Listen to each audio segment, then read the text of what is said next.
Supervisors meeting. This meeting is now called to order. I will now conduct roll. Mr. McDaniel. Yes. Mr. Lyons. Here. Mr. Day. Mr. Lewis. Present. And I am present. We will now offer an invocation followed by the Pledge of Allegiance. Those attending are not required to participate, but if you'd like to join us, please stand. Lord, as we come into the Christmas season, let us be ever mindful of the true reason for the celebration, a time to be thankful for all the gifts that you have bestowed upon us. Lord, I pray that you will be with those that are hurting at this time. Give them the strength and support that they need. And now I ask you for the wisdom and guidance for this board as we make our decisions here this afternoon. Amen. Pledge allegiance to the flag of the United States of America and to the republic for which it stands, one nation, under God, indivisible, with liberty and justice for all.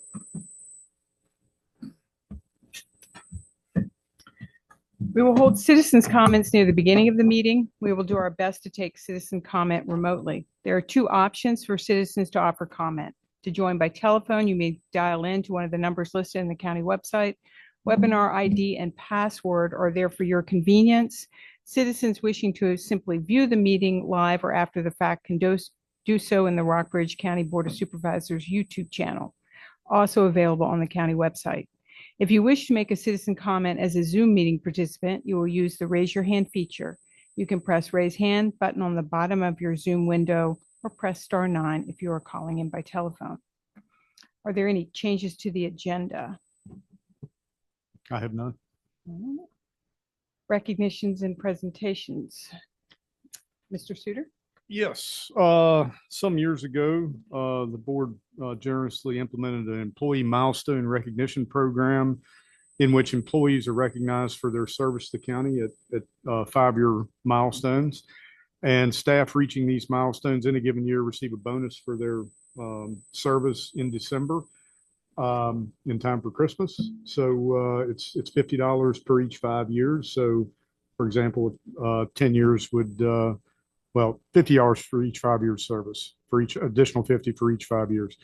So we got a little behind in sending these notifications out this year to staff.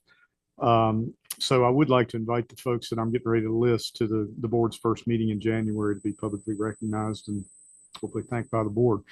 So this year's list of honorees includes, and this is the folks in the 5-year mark: Janet Mayo, collection attendant in recycling; Bailey Trent, administrative specialist with Fire and Rescue Department; Mercedes Smith, teacher with our preschool program; Thomas Andrews, captain of our Fire Rescue Department; Kenny Buchanan, collection attendant in recycling; and 10 years, Roy Crawford, collection attendant in recycling; Charles Bowden, collection attendant in recycling. 15 years is Brandy Flint, Director of Economic Development.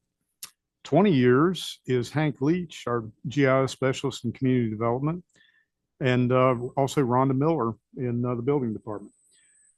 And we're getting up there some really big milestones here. 35 years, Dwayne Schaefer, Preschool Director. And the crowning achievement here is Julie Weitzel, Supervisor of Accounts in the Finance Department, has been here for 45 years. So I'd like to bring them back, and we've got certificates for them that we will present. And I just want to get this in front of you so we can get the checks cut this morning. Oh, thank you very much. We appreciate their hard work and dedication. We look forward to recognize them at our next meeting. That is those that can attend. It's kind of tough, especially some of the fire rescue folks and collection center attendants. If they're on shift and they don't get off until 6 o'clock, it's hard to get up here. So we'll do our best. We will now welcome citizen comments. When your name is called, please address the board at the podium stating your first and last name and magisterial district. Please limit your comments to no more than 3 minutes. There's a timer on the table for your convenience. Is there anyone signed up? No, ma'am. Is there anyone online? Looks like I am. Nope. Is there anyone out there that would like to speak?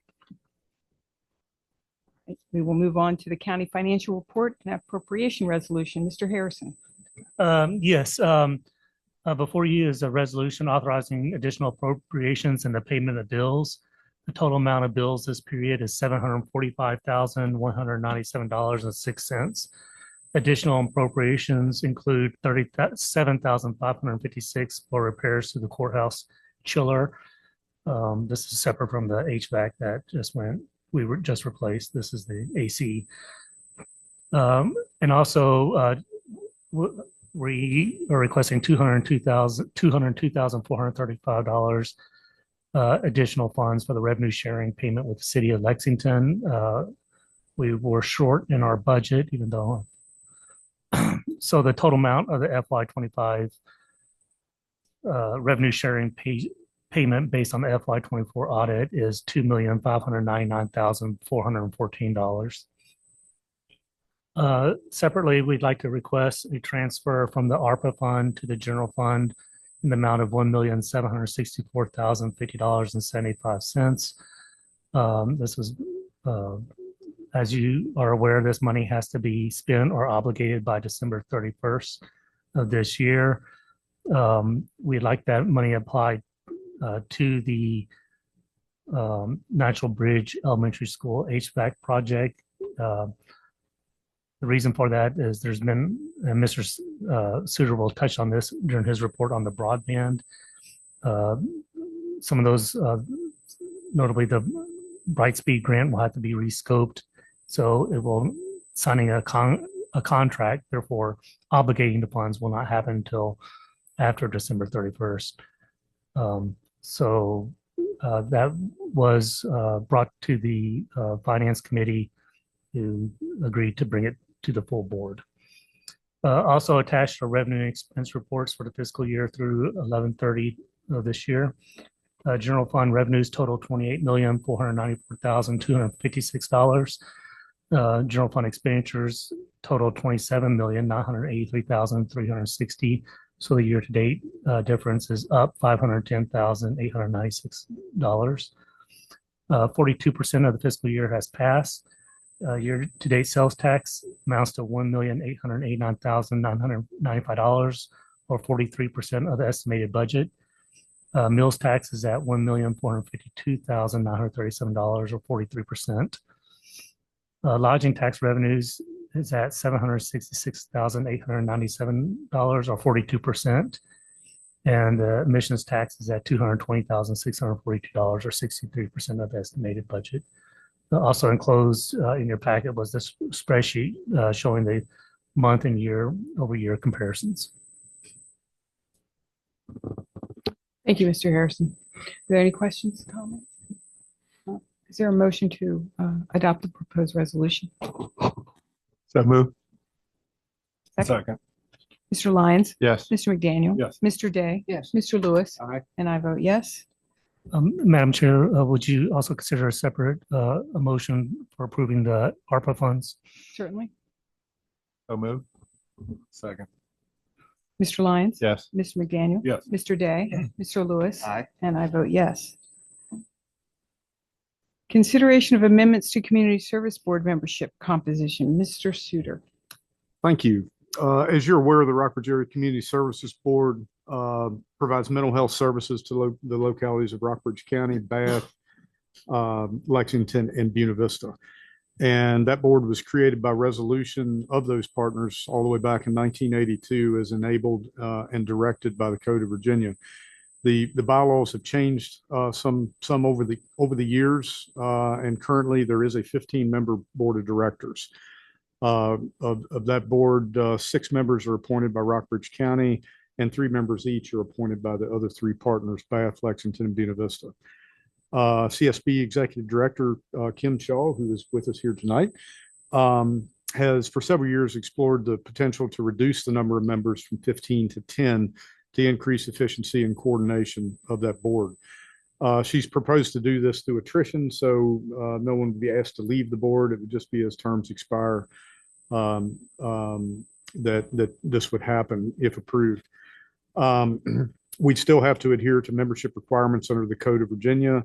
For example, at least one member would need to be a person or family member of a person who is receiving or has received services from the Community Services Board. In your package, Mr. Dryden has included track copies of the current bylaws and also a resolution for your consideration.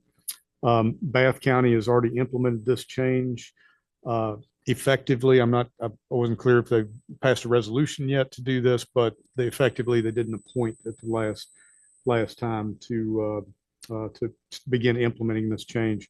And the cities of Lexington and Buena Vista will be taking this up later this month. And at this point, Ms. Shaw, Mr. Dryden, or I would be happy to answer any questions that you might have. And again, this resolution is subject to the other localities following suit. Fine. Ms. Shaw, anything you'd like to add? Don't want to put you on the spot. Don't need to. All right.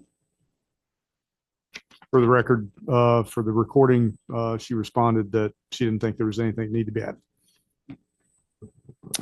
Gentlemen, any other questions or comments? If not, is there a The motion? only comment that I had was in the write-up.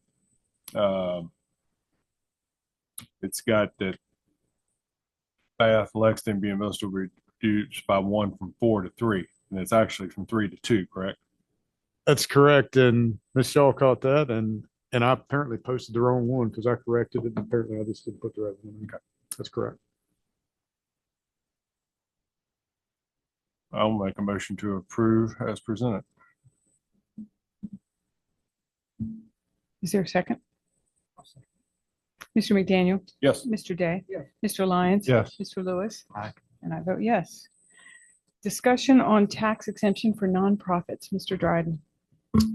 County administration is made aware that certain non-for-profits are in the process of applying for tax exemptions for personal property, which they use for their not-profit activity. Prior to bringing those applications before the board to consider whether or not to grant such exceptions, we thought it might be of value to the board to give an overview of the law and the procedures to receive tax exemptions and how they would apply in these cases. The Board of Supervisors, as the governing body of the county, has the authority under the Article 10, Section 6 of the Constitution of Virginia to grant exceptions for two types of exceptions for property tax. One is an exception by designation, and that means a particular piece of property will be brought before the board by a not-for-profit or by an entity which qualifies, and the board would then grant it for that particular piece of property. The other one is by classification, where the board could grant, for example, all vans used by not-for-profits for the purpose of that will be exempt from tax. That could be done that way. By practice, these are normally done by designation, not by classification, but it is within the board authority to do so. The application process is just for designation. So the application process will come to the board for particular pieces of property seeking exemptions for those particular pieces of property. If the board wishes to proceed with this, the board would then, the process would be the board would schedule a public hearing to be held on the particular exemption. A notice would need to be published in the paper at least 7 days prior to the public hearing. And the notice needs to include the fair market value of the property, description of the property, the fair market value of the property, and the amount of tax assessed against the property. Once that's done, the board public hearing would be held, and then the board would need to make a determination where to grant this based on factors that are described in section 58.13651 of the Code of Virginia. Those are contained in the board report, and I attached the Code of Virginia to the board report. Those factors are generally whether or not it's a 501c registered charity with the federal government, and then several factors whether or not the property inures to anyone's particular private benefit, whether the officers of the charity are overpaid. Those are things that normally apply under whether you qualify as under 501c3. But there are under the 8 issues listed by this code section, the last 2 deal with things that are particular to the board. One would be what is the revenue impact to the county by granting this, and number 2 would be any other factors that you think should be considered in deciding whether or not to grant to issue the ordinance and grant the exception. Keep in mind that when these ordinances are granted, they are particular to the property to which it seeks. So you, by granting an ordinance for, again, the example of a van, it would only apply to that particular van to which it was granted. It would not bind the board to do it to any other charity that comes forward with any other property. So it doesn't necessarily, there is no legal precedent set by granting it in one case. You do have the right then to not grant it in another case if you feel that it's not appropriate to do so. The procedure would be that we do have an application process, and that there are application forms which I've attached to the board report, which shows the two different applications we have for personal property and for real property. And these applications are filled out and then filed with the Commissioner of the Revenue, at which time we are made aware that they're pending, and we would then approach the board to see whether or not the board would want to schedule a public hearing to discuss that particular application. And then it would move ahead as I previously described. You would have the public hearing, and then the board would consider it based on the factors contained in the board report. So that would suggest we could decline to hear it. Well, that I would think not be- procedurally, it doesn't say in the statute that we have to schedule it. My view is procedurally, you should, if it's provided there, because we do need to provide due process. Cool. I did actually look that to see if I could find anywhere where we're actually required to actually hold it. That's not the way the statute worded. The statute's worded that it has, because the application process is not required under the statute. We've done for our convenience, and the application process includes information that is under the statute, but it's not necessarily a requirement the way that we've done it. We've done it in a way just to for administrative convenience. But my view would be that we would, if an application's in place, I think because of due process, we should schedule a public hearing for it and give them a proper hearing over that issue. Does the application cover a cost to pay for the publication by the applicant? Yeah, I'm sorry, that's true. Part of the statute is the applicant is required to pay for the publication of the notice. That's actually stated within there, and would be we would inform the applicant about that prior to publishing the notice. Can you impose a time limit on can you say 3 years? It is I'm just curious. Yeah, now I found nothing which would cause you not to be able to impose a time limit, and the rules are, it is strictly construed, meaning that, if it's that is the burden of the party receiving the exemption to prove that they're in compliance with the exemption at all times, and it's their burden to do so. So it's a very narrowly construed exception granted. So if we were to grant an exception for, again, a van, and we say this is exceptions in place for the next 3 years, I think it's completely within the authority of the board to do so, and then the applicant would then have to come again at 3 years to seek, if assuming they still own that piece of property, to seek an exception again. The one thing to keep in mind from a revenue perspective is that personal property taxes on vehicles are relatively high, so the amount of money would for a $30,000 vehicle would be in excess of $1,000 a year. So it's not too far off. Some of the property taxes depend on the value of the real property.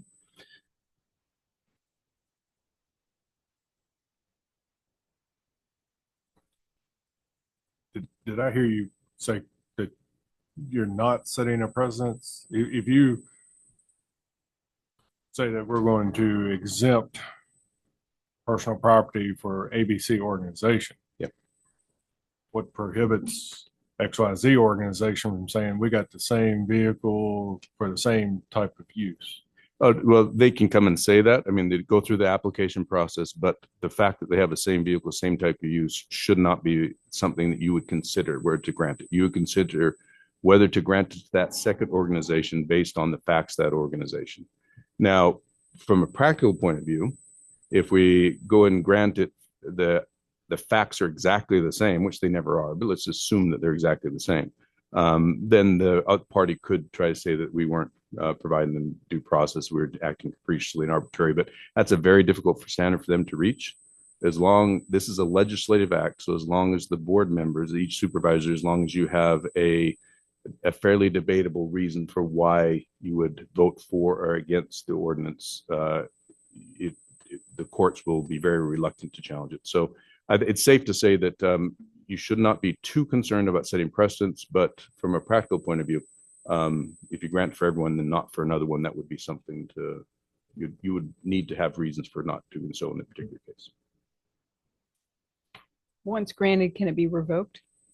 It can, I think by another ordinance, we could remove it. Yeah, we could. We can't, not retroactively. Now, clearly, if they use it contrary to the purpose of the state in their application, then the tax exemption does not apply. That's part of the strictly construed standard there. So it's very strict as to how they use it. If they violate any aspect of it, then they can no longer claim the tax exemption.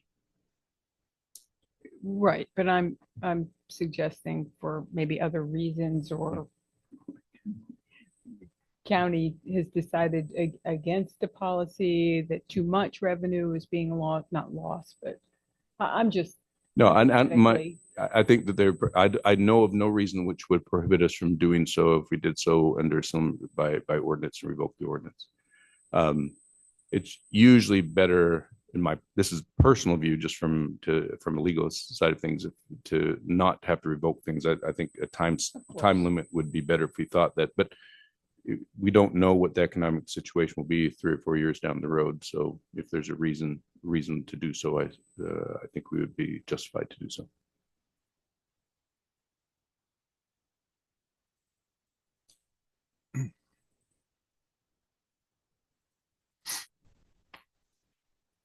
I mean, before I would be willing to pursue this, I would need to know the economic impact to the county of all the nonprofit organizations and what that would look like.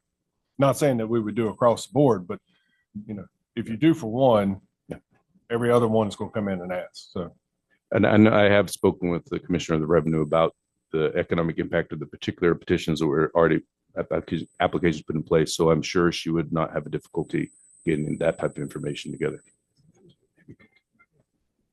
And once it's the organization and the piece of property that they own. It's not everything that the organization owns. It is the particular piece of property. So let's say it's 100 acres, and then 10 years down, and we've granted this 10 years. Now we have built more and more buildings, and everything that's on that property, would that be tax exempt, or would that be a separate process? Now that would need to be a separate process. So when you grant the tax exemption for the property, you're granting it for the use. So when they make their application, they will identify the property and they will identify the use. So it's not just the ownership of the property, it's how it's being used. So if they have 100 acres and they have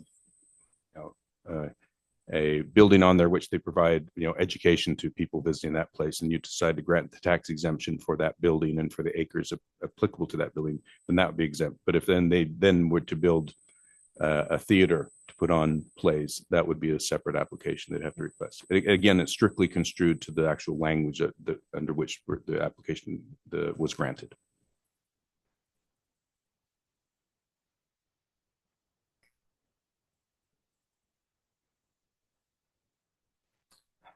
I would feel more comfortable within a work session to find what are the organizations that are currently, or properties that are currently tax exempt, and to feel more comfortable if we had some policy so that we weren't every time just I would like to have that before these come before us. Is that a possibility that we could? Yeah, I don't think, as long as we act within a reasonable amount of time from when the application has come, we have, as far as I'm aware, we have one application which is completed and one that's pending. And so so we'd probably want to act within a reasonable amount of time, but if we, for example, have it in the work session and sometime in January and bring this up in February, I still think we're within a reasonable amount of time. So they can make an application even though we don't have any type of ordinance reference in this at present. Yeah, and I would suggest we probably wouldn't want to have these type of ordinances are ones that are like the ordinance against for special exceptions for property use that only apply to these particular things. And so it's generally, we could do an ordinance, which would do it in a classification basis on particular types of property. But I think generally most board supervisors would probably want to keep it on the property basis because it gives you the flexibility to make individual determinations.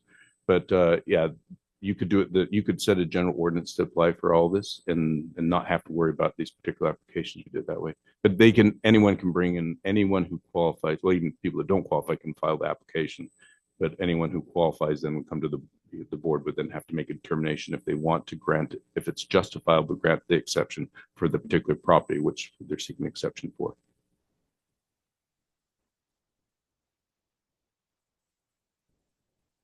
But if you require this, we're happy to prepare some sort of report where we look into where these exceptions were granted in the past, and we'll look also at the economic impact of granting exceptions.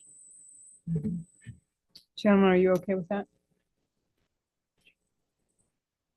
Yes? All right. There's no other questions or comments. I'll move on to update on broadband grant awards. Mr. Shooter. Excuse me, Madam Chair. Yes. I need to read statements. Yes. I abstain from discussion or vote related to proposed agreement between Rockbridge County and Park Connects with regards to the expansion of broadband under a BOTI grant, and my disclosure statement required under Virginia Code Section 2.2-3115F is on file with the Clerk of Supervisors.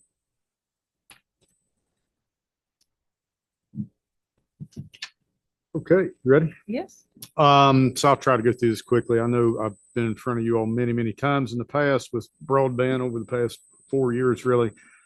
So please forgive me if I'm restating things that I've already told you. But as you know, over the past several years, the county and several of our internet service providers or RSPs have applied for both state and federal broadband grants. And recently we ran into what is ultimately a good snag, but a snag nevertheless. And Ashton touched on it at the beginning of the meeting. And it requires some wrangling. So for background, in the spring of 2023, Bark Connects, with the county's cooperative involvement, applied for a USDA Community Connect grant for about 53 miles of fiber with 333 connections in the Collierstown area. And the county's involvement in this piece was making the Lake Robertson office available as part of a grant requirement. You had to have what is known as a community center that someone can come if they can't afford, even if they're connected, but they can't afford the monthly payment, that they've got a place that they can go that's open in regular hours that they can access and have a couple computers there. So that fit the bill. And there was some money included in the grant application to construct a room out there to do that.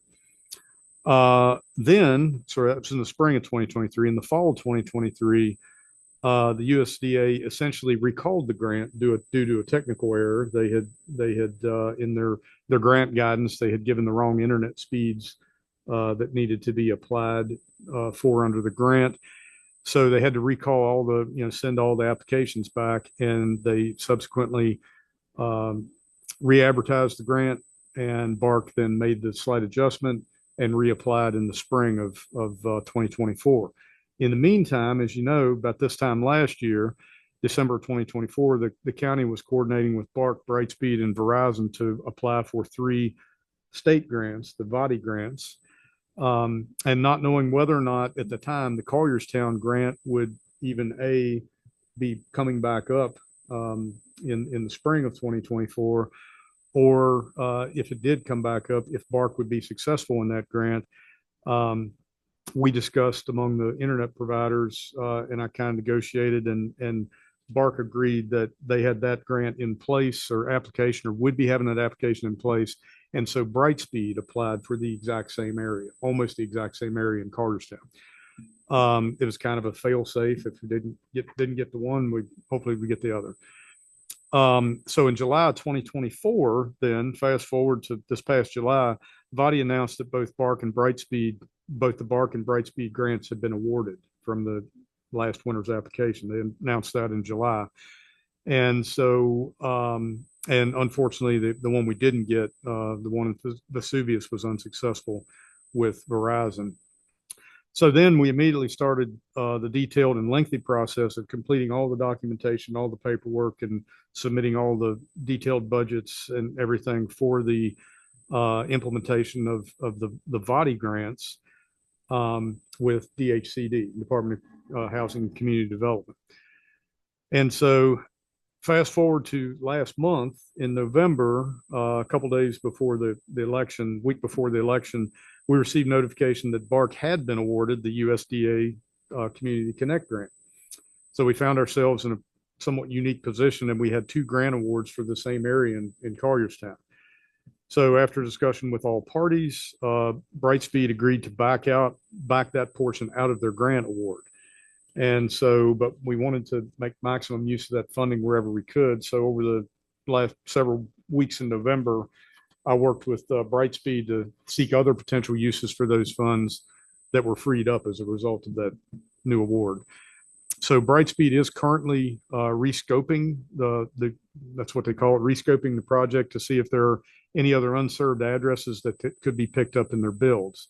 One of the ones that I suggested, of course, was Verizon, the Verizon's area in Vesuvius. That is not Brightspeed's primary service area. So, we're just trying, however we can possibly do it, we're trying to get internet to Vesuvius as well. So they are looking at that, but it's not likely that they would apply there.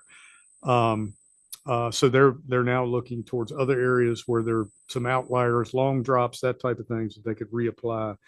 And I talked to them this morning, and they believe they're going to have that finalized by the end of the week. And so the reason for the shift in the VADI funding, or I mean the ARPA funding and the dedication of those funds, is in case we can't get this done by December 31st. At least that money has been dedicated, it's been contracted, it's been allocated. So we wouldn't have to get in an argument with anybody about returning any of the ARPA funds. So in the meantime, Mr. Dryden and I, along with the CSPDC's folks, have been working with BART and Brightspeed and VADI and DHCD to finalize contract documents prior to the end of the year, if at all possible. And so prior to having to rescope these grants, my intention had been to bring the contracts back to the board in November for approval. But given the additional time the process has taken, that wasn't possible. And since you don't have a meeting later this month, I am requesting authorization to go ahead and execute any required grant documents, contract documents, of course, subject to legal review and approval by Mr. Dryden. And I'll try to answer any questions that you may have. Questions, gentlemen?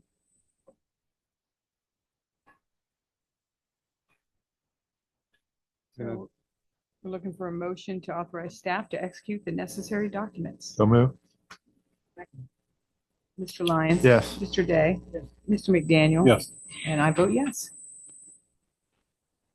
Draft CIP presentation, Mr. Harrison. Yes, before you is a draft provisional CIP for fiscal years 2020, 2026 through 2030.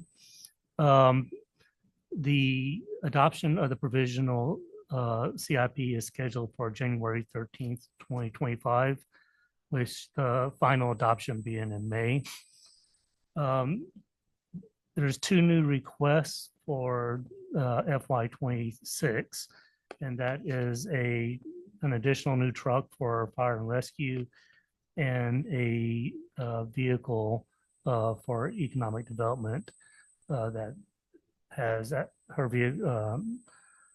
That vehicle is needs to be surplused. The solid waste, Daniel has updated the construction costs for the 2 future solid waste sites. And he's also added replacement compactors to FY 2030. Thank you to the Finance Committee to remind me to add buses to the county's CIP. As you recall, this is beginning with this fiscal year. the county funds the buses directly. Also included is a current FY26 debt service schedule. There's also a preliminary estimate of the county share of debt financing for a new human services building prepared by Davenport and Company. That is just a preliminary, but it should help give you a total perspective of our capital costs. That and on that topic, if we currently have a for February 13th, we have a work session, or not, the first budget meeting where the external agencies present their budget request to the board. That meeting begins at 5:30. If possible, I'd like to request the board meet at 4:30 that day to have a work session with Davenport to go over both our annual financial overview, but also particular note of the debt financing for the new human services building. What was that date again? Yes, sir. That's January 14th, I think we already had. yes. It's a special meeting. It's February 3rd. So you want to meet at 4:30 February? Yes, ma'am. If the board could consent to that. That's on the budget schedule. Yes, Okay. It's a, we would amend the on the budget. budget Have it. schedule, it'd just be, it's a meeting and, We would add. Oh. Well, it may- Same day. yeah, same day. It may not require since you're talking about the budget and going over the budget, just going to depend on the board schedule. If you can get there at 4:30 and have that in advance. But it would be good to have Davenport present in advance of going through the budget. Yes, and they'll also be presenting to the finance committee separately before the board of supervisors so that they could anticipate any questions and concerns that might come up during the meeting. So overall, we did get one more request in today, and that was for a CIP request for $10,000 to replace the doors on this building on both Main and Randolph streets. And so that will be presented and added to the CIP for your consideration in January. And also I wanted, as I noted in my report, the original request for economic development is a quote for an SUV. We'll be looking at a cost for a car instead of an SUV. So that should bring down the cost, and that will meet the needs of Brandy's department. All righty. Thank you, Mr. Harrison.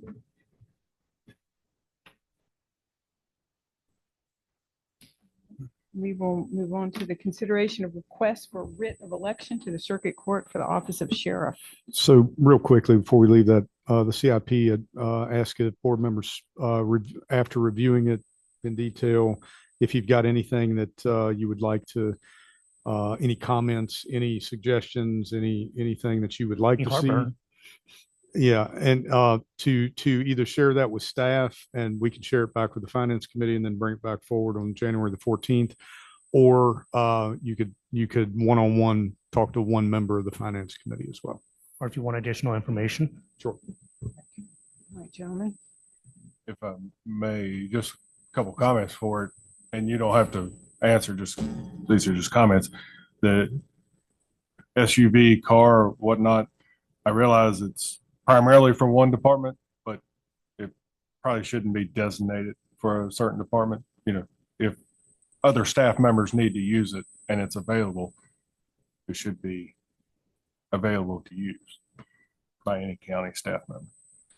We effectively, that's what we do, with exception of ones like, we don't go grab one of the building official vehicles because they're in them all the time. Ms. Flint is probably the most frequent flyer going to different parts of the state in her role in economic development. And we did get, thank you, we got a vehicle. It's called the administrative vehicle. I've never driven it, and the only time I'll drive it is if I have a meeting in Richmond or something. But we've got one this year that the official rule on it is the first dibs go to whoever's traveling out of town, and that's for commissioner, treasurer, county staff if they've got something out of town. So we do that, but we more frequently than you would imagine have more than one person out of town at the same time. And even if we have two vehicles, even if they're both available, if you're just within the county, you're to take the older vehicle, which is it's an old vehicle. I forgot what it is. It's an older sheriff. He's Sheriff Impala or something. Yes, sir. It's an 07. Yes. So we encourage. Just broke it. So The $10,000 for the doors, how does that factor into the Thompson living So that that's a good question. So what our goal has been to, we want to get a CIP plan for the courthouse, and we want to get a CIP plan for this building. This was the one piece on this building that I really didn't think could wait. So I asked Mr. Wilson to try to get a price on that so that we might be able to go ahead. We've had situations where we have shimmed the door and shimmed the doors and shimmed the doors. And we've had situations literally where, we're checking the door going out in the evening. And if you don't check it, that thing will catch and just hang open. And they've adjusted it about as far as they can go. And I'm afraid next time they go to adjust it, we're just going to need to replace the How old door. is this door? I would assume these doors are probably from about 1992. So it's the door, not the security, not the. No, it's not the security. It's actual the hardware latches. Okay, so will that part go with the new door, the We would actual locking? we would make sure that the locking mechanism is the same. That's but another $10,000. no, it's not. It would incorporate the existing system and the existing hardware. Okay. But yeah, that's the one thing we thought we needed to jump ahead on in advance of the Thompson button.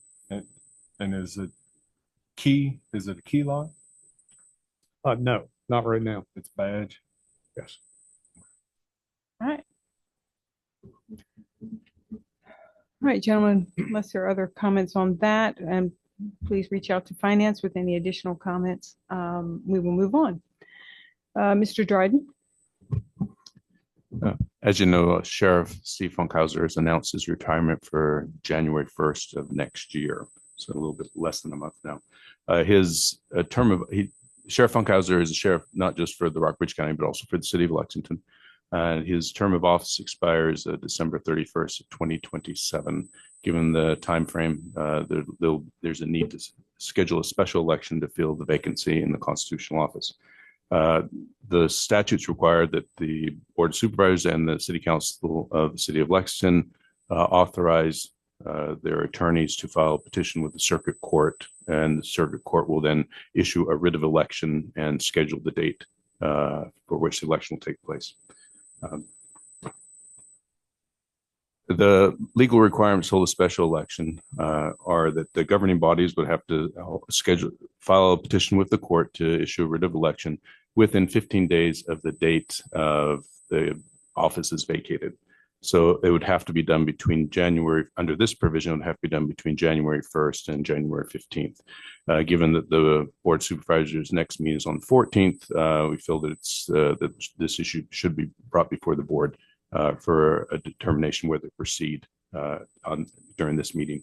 The city council of the city of Lexington has this issue to be on schedule for their meeting on December 19th. And Mr. Suter has been coordinating with the town, with the city of Lexington, and with the registrars as to some of the issues involved with scheduling the election and getting this done in coordination. I've been working with the attorney for the city of Lexington to draft the language for the petition and how the best way to legally approach this issue. Because Sheriff Funkhauser has actually given us a written statement announcing the date of his resignation, we can actually, under a separate code provision, we can actually go ahead and petition the court prior to the date that he actually retires. And that would be, so once, assuming that this board authorizes me to draft the writ of the petition for the court, and the city council, city election also does the same thing, then we would probably go ahead and do this. We would try to get this done prior to the date of his actual retirement. The governing body is required to request this writ of special election. The judge is required then to promptly schedule the date of the election. However, under the statute, if the factors justify it, the Board of Supervisors could request the court that the date of the special election be scheduled for the next general election date in November. And some of the reasons behind doing this, and the county staff, we are requesting that you consider scheduling the election for November. And it's based on certain factors. One of the factors is the cost. It costs approximately $40,000 to do a special election. If we do it at the time of the general election, the costs are reduced dramatically. The participation in special elections is historically quite low. If it's scheduled along with the general election, we normally get much higher participation. There's concerns about the level of workload that the registrar offices, both for the county and the city, given the fact that they're still finishing up some of the things tied into the November election. And the city of Lexington is also in the process of moving the registrar's office. And by statute, if they move the registrar's office, you cannot hold an election within 60 days of the date that you move. In this case, for them, a polling place, because they vote at the registrar's office just like we do. Have they moved it now? No, they're in the process of preparing to move it. They actually have to get to the author. They have to let the Attorney General Virginia know about this, and then they will move forward with I believe it's the end of the first half of 2024. Yeah, they're trying to move toward the end of the first half, is my understanding. And the other thing too is the other date restriction in there is, I believe it's 60 days that the attorney generals or state board of elections or whoever approves it. I can't remember whoever approves it. They have to approve that move. I have no reason to think that they wouldn't approve it given the circumstances, but there is that time frame. And if they went that far out, then they'd have to approve it. Then they'd have to do the actual move. And then you've got the time period after the move that you can't have an election there. So all those things just add up to an unknown. Are we going to even make the November date with all of those things? Yeah. So the other restrictions is that we actually the election has to be held on a Tuesday. It cannot be held on a primary date. So the primary election this spring wouldn't work. It has to be done within 55 days of the general election, but because they're actually going to be moving their office, their election registrar's office in the city of Lexington, would probably have 60 days would probably also apply. So given those factors, given the time it takes to put this together, the county administration has recommended that we petition the court to do this in November.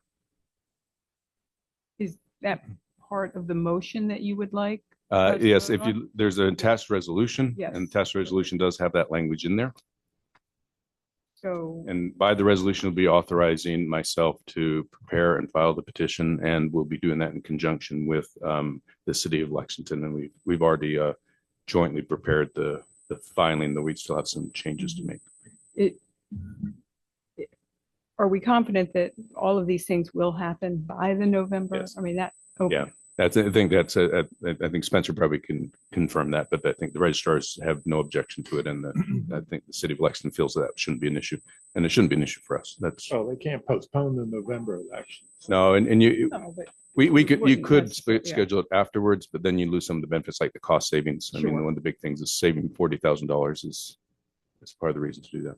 And it couldn't be less than 55 days after the election. So, Do you have to? I thought I've been through a special election at some point, but if it's beyond a certain amount of time, don't you have to ask for judicial approval? Well, in all cases, it's actually judicial approval because it's a writ of election and the judge then is the one that actually sets the date. So even if we recommend and request for November, if the judge decides he wants another date, he's the one that makes that decision, not us. Speaking with the Jeremy Carroll, who's the attorney for the city of Lexington, who's done quite a bit of this, he says generally it would be unusual for the judge not to agree if we have a well-reasoned petition and proper answers. So we anticipate that if we request for November, the date will be in November, but we won't know until he issues the writ of election. I understand all the reasons that have been laid out and the reasons to ask for delay. Just in thinking about this, over the weekend, we don't get a whole lot of time to think about the things either. I just wonder about the operation of the sheriff's office. It's sort of an interim time for the leadership there in some sense. And I don't know. I mean, I don't work there. I can't necessarily speak for them, but I guess it concerns me a little bit about delaying it. I mean, if we sort of need to know who the sheriff is, to get things done. So I don't have a good answer for exactly what other option to present, but I just needed to say that I think, I don't know how exactly to address that. I don't know if it can be addressed. It may be just the way it's got to be with the current sheriff's timing. And that's when of course you may have you would have much more knowledge of that than I, but I don't know if that's a concern or not. But. It's not to me.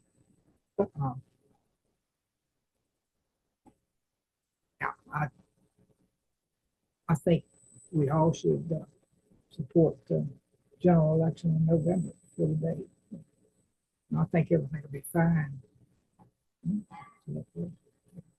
And by statute, Chief Deputy Tony McFadden will be the sheriff. He'll have all authority. I know of the sheriff, that, but he's got an election coming up in a few months. It just makes things odd.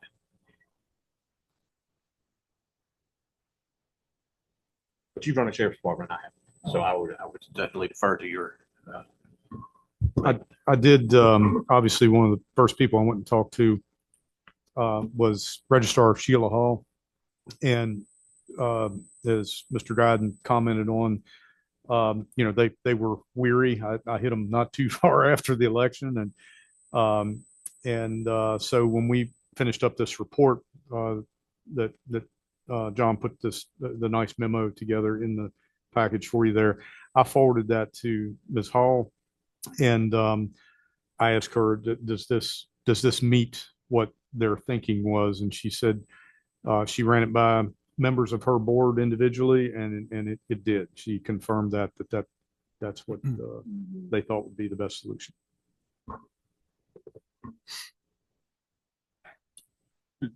Just to tag on to Mr. Lewis's comments, I know the sheriff is an independently elected office, but with having an interim for 11 months, is it any type of legal issues for us or the city, in which he represents, or anything that we need to be aware of there?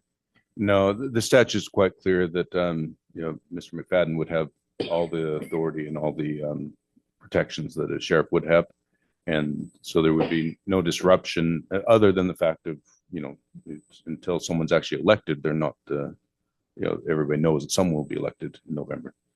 But otherwise, he has all the authority to act as sheriff. He will be the sheriff for that period of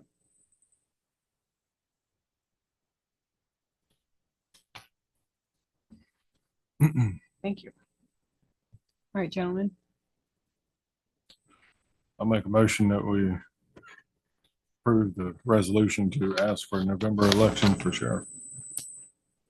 Thank you. I'll second it. Mr. McDaniel, Yes. Mr. Day. Yes. Mr. Lyons. Yes. Mr. Lewis, Aye. and I vote yes.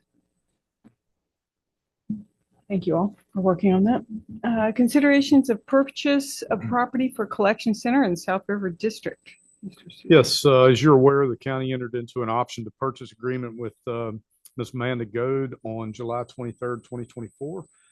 Under the agreement, the county has the option to purchase a parcel of property approximately 25 acres in size located in the South River Magisterial District, fronting State Route 631 for $250,000. The purchase of the option agreement was to assess whether or not the property is suitable for use as a collection center. And after further assessment of the property, conducting a phase one environmental and working with VDOT to ensure we could get the entrance,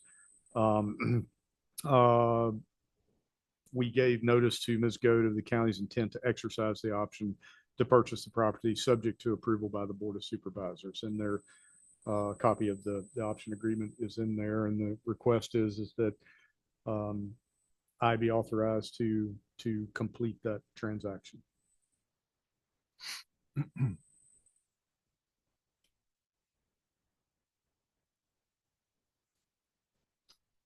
All right. Gentlemen, any questions about that? I move we authorize Mr. Suter to complete the transaction. Mr. Lyons?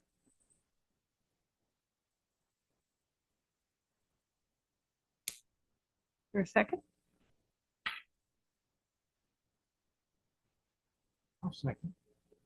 Mr. Day? Are there any other questions?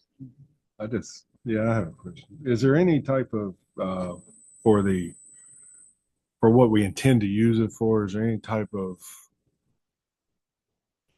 feedback or solicitation of feedback that we need from the neighbors there?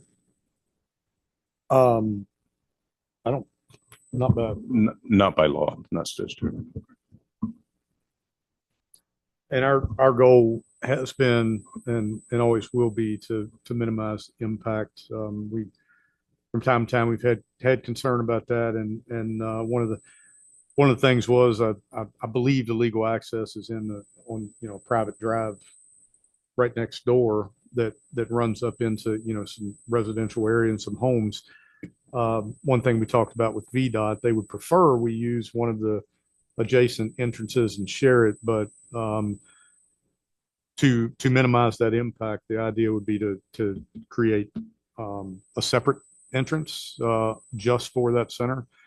And obviously, we always try to screen them. If you look at the one at Fancy Hill, one of the more recent ones, we always do our best to fence and screen to minimize impact.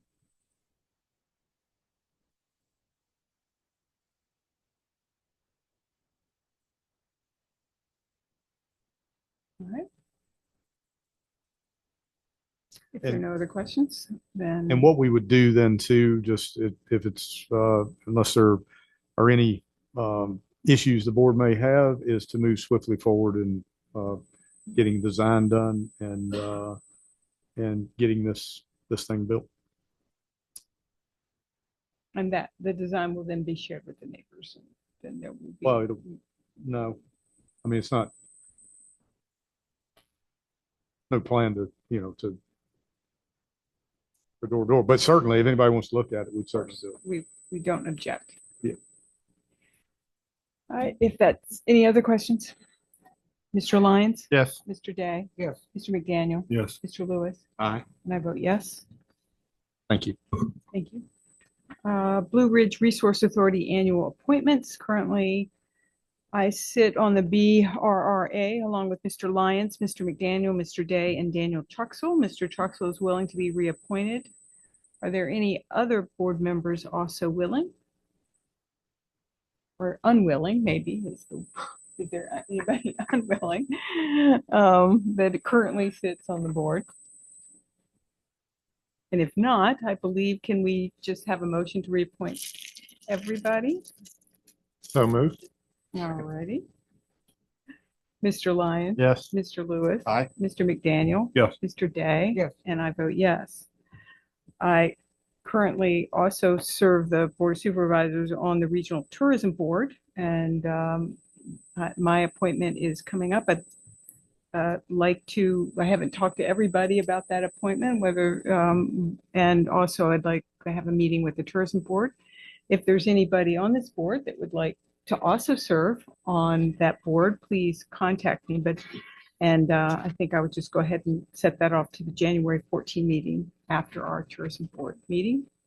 But anyway, if you would like to serve, feel free to let me know. Are you willing to be reappointed? Yes, I'm willing, but. Well, I I'll move make a that- motion that we reappoint you.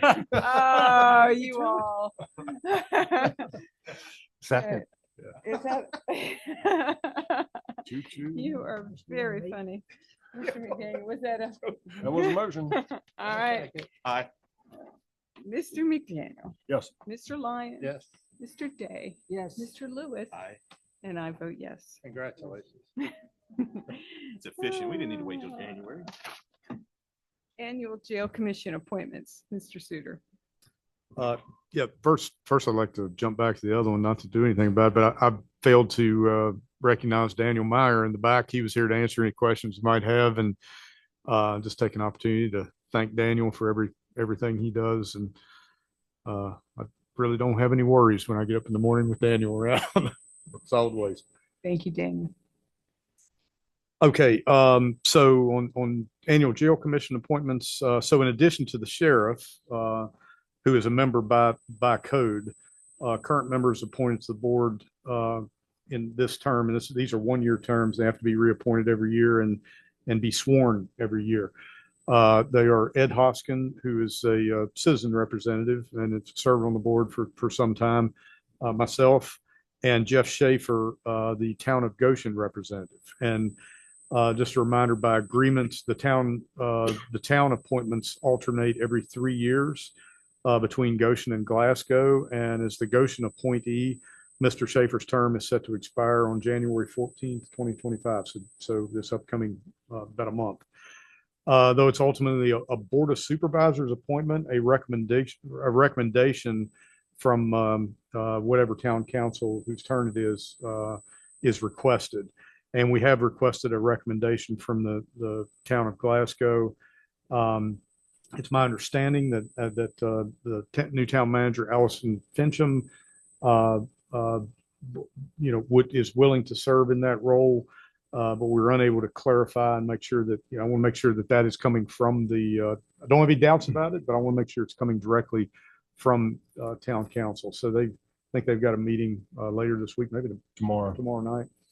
So I contacted her today. I haven't heard back, just seeing if she thought that was by consensus unanimous. But to be on the safe side, my recommendation would be not to appoint anybody at this meeting and wait for an official recommendation from Glasgow Town Council.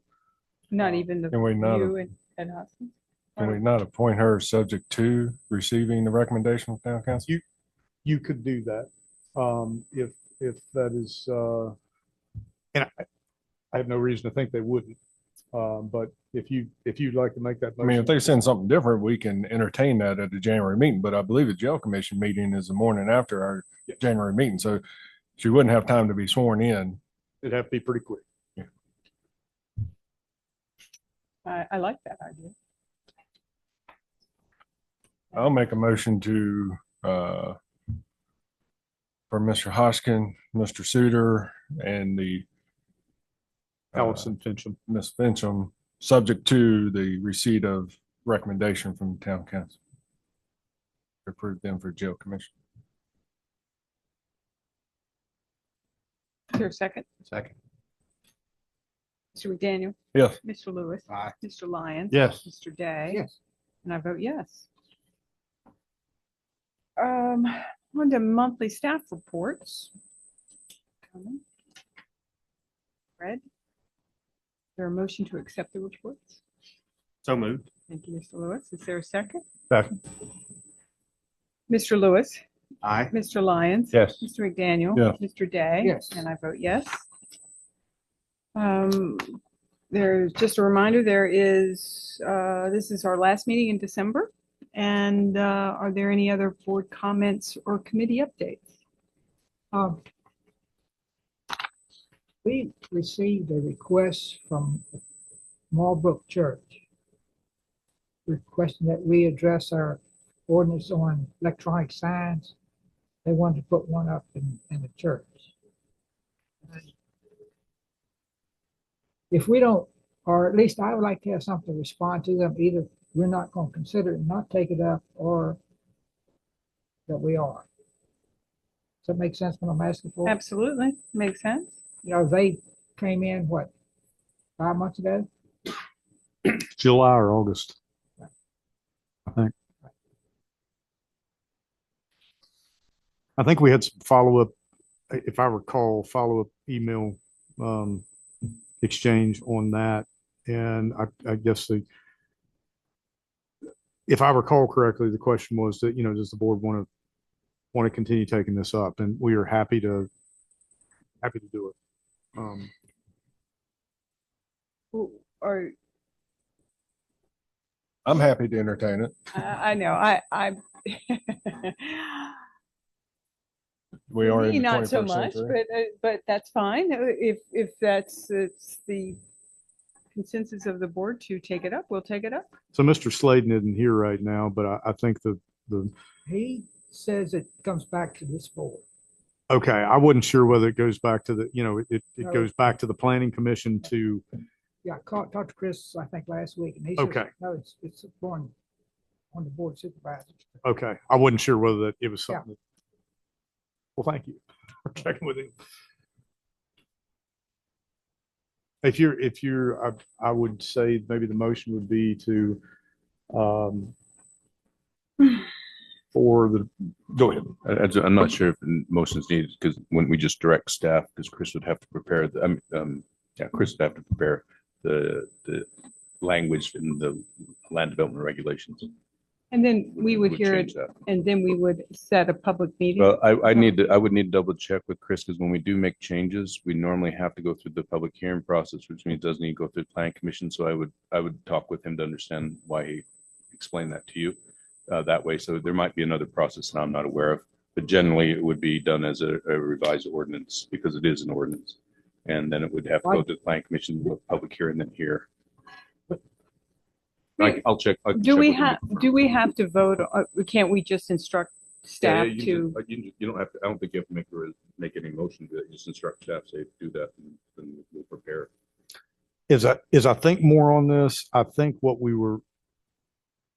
recollection is that if we're going to do this, we look at other ordinances, which we have copies of Augusta's ordinance and, the localities ordinances, and just make sure whatever we're bringing is suitable to you as the board. So we're not overdoing it. We're not underdoing it. Of course, that's part of the process of going through the process.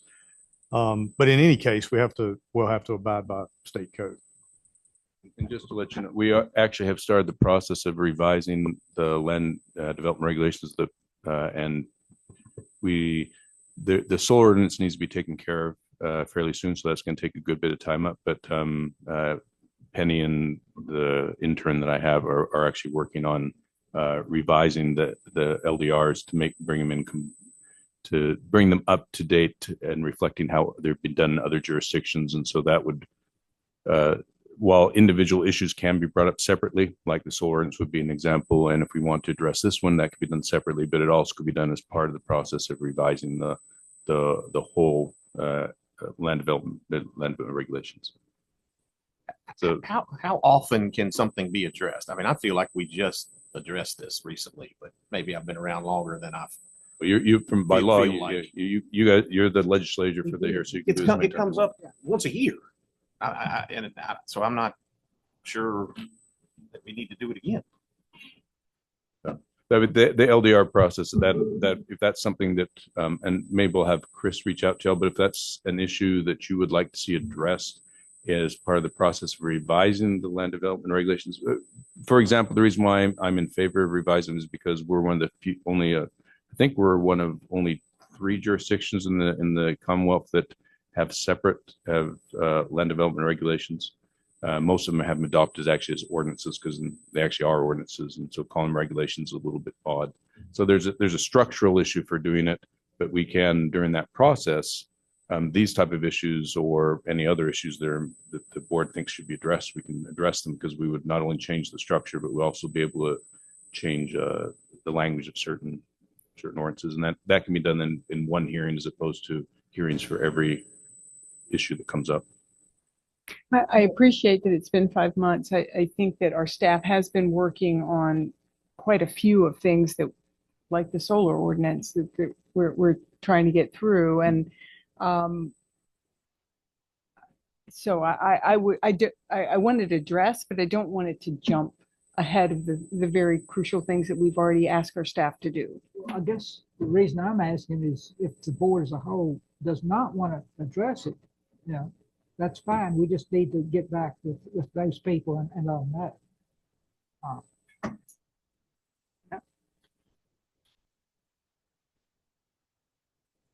Just what we need to know, you know. Right. So Well, I think that my recollection is Chris sent out a summary email and I don't think there was a response to the summary email that I recall.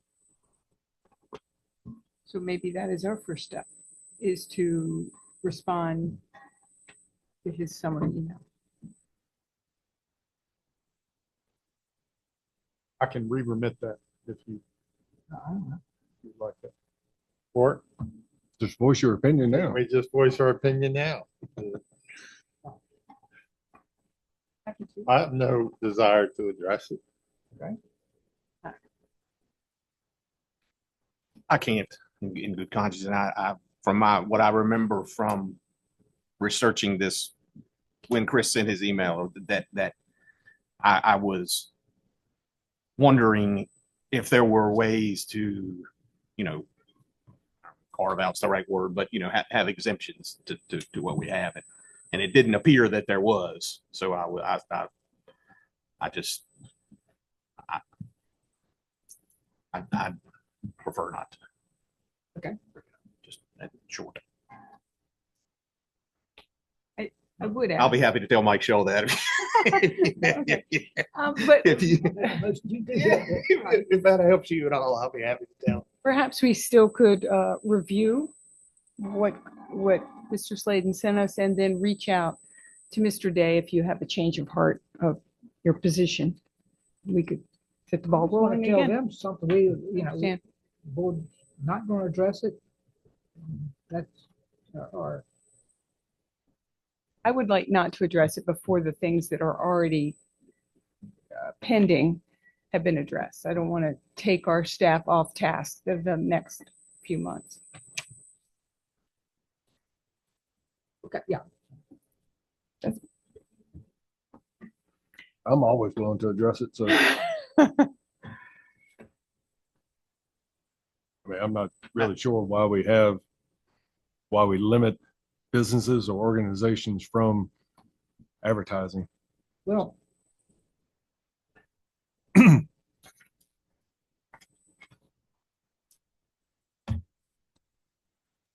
And being the church, that's one way to get the good word out. I thought maybe they could go a separation of church and state. So, but, The last action that was taken on this was some years back when fire and EMS departments were added to this, but they still have to comply with the rules, the no scrolling, the no flashing, the no, you know, that type of stuff. According to the ordinance. Any other comments? Yes, ma'am. I promised some information on the horse center, and I think we probably have a couple minutes here. I won't be long, but I would like to say that they are doing many capital improvement projects. The most exciting of which to me is footing in the different rings and arenas, which is very important, obviously, to equine events, and, you know, different disciplines of horses like different footings. So it's very good to have a mix. And, you know, it's keeps it moving towards hopefully continuing to be a world-class facility. And most of these capital improvements have been funded by additions in the historical horse racing world. So the horse center is now getting some dedicated funding. It's still not quite codified yet in the legislation, but they're getting some, and I think using that wisely there. So I think that's an exciting thing to continue to bring new disciplines as well as retain other shows. They're painting the roofs. They've done stall mats. I mean, it's just a lot going on. So I have noticed a change in color of the roof. Is that the fresh paint color? yes, ma'am. Okay. Not a different color, just okay. Yeah. Very different. Anything else? I'd like to take an opportunity to wish our staff and employees and all a very Merry Christmas and Happy New Year. And I hope everyone gets some time off with family and friends and is able to relax a little bit. We appreciate all that you do for us throughout the entire year. Thank you all. All right, with that, if there's nothing else, is there a motion to adjourn? So moved. Second. Mr. McDaniel, Yes. Mr. Lyon. Yes. Mr. Day. Yes. Mr. Lewis. Aye. And I vote yes. Thank you all. Oh, I was thinking 80.